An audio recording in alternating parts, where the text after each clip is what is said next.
All right, all this week, we want to know, what's your number?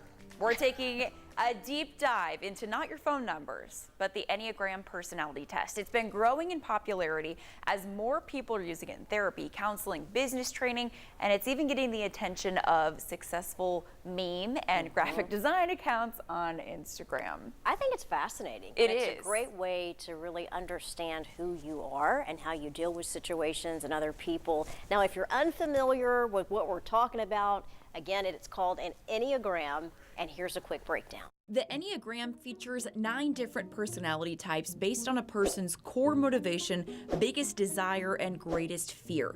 The word itself just means a graph of 9, and that image has roots that go back hundreds of years. But it's through these 3 20th century psychologists and philosophers that we have the current Enneagram test and analysis used today. It's common to find a little of yourself in all 9 types, but one of them should stand out as being closest to your core self. Type 1 is the reformer or perfectionist. Type 2, the helper. Type 3 is the achiever. Type 4 is the individualist or sensitive. Type 5, the investigator. 6 is the loyalist. 7 is the enthusiast. Type 8 is the challenger. And Type 9, the peacemaker.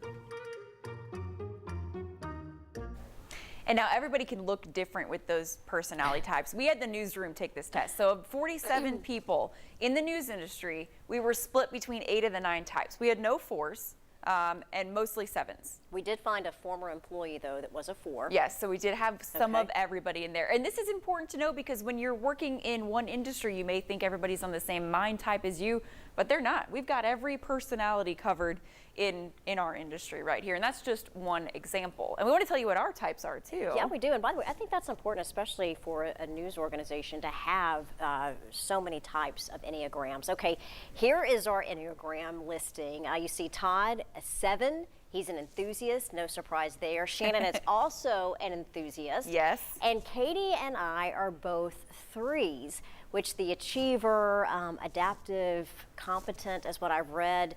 And we'll talk a little bit more about, you may find yourself, and you mentioned it in the piece, you have a little bit of every number in you. I took this a couple of times, and I also scored pretty high in a 2 and a 6, and you can wing to different numbers as well. Right, and you go in different directions when you're stressed out or when you're growing. So you can take the test. You can take it free. We have 3 different options on WBIR.com, and once you take that test and you have your number, well, what are you going to do with it? So that test takes about 15 minutes. Head to our Instagram, let us know what type you are, and then we're going to help you figure out how to use it. Yes, and you gave me some great advice. When you're taking this test, think about your core motivation, not your behaviors. Right. Because our behavior certainly changes, and you gave a great example, a mom. Obviously, you're a 2 right now. You're a helper. Moms are helpers. They may look like one type, but at their core, they could be, more reserved. And so you want to think about yourself, not the way you're acting around other people. Which I thought that was great advice. Yes, and so that'll help you a lot. And once you have your number, join us all week for how to use it, on information on how to work on yourself, self-growth and mental health, relationships, parenting, in your business. And we have some special memes that we made, so you can laugh along with the jokes online. Well, I love this. You and I have talked about Enneagrams for several months now, so I appreciate you highlighting this and getting us all involved. So we want to hear your Enneagram number. Please let us know. Follow up with us.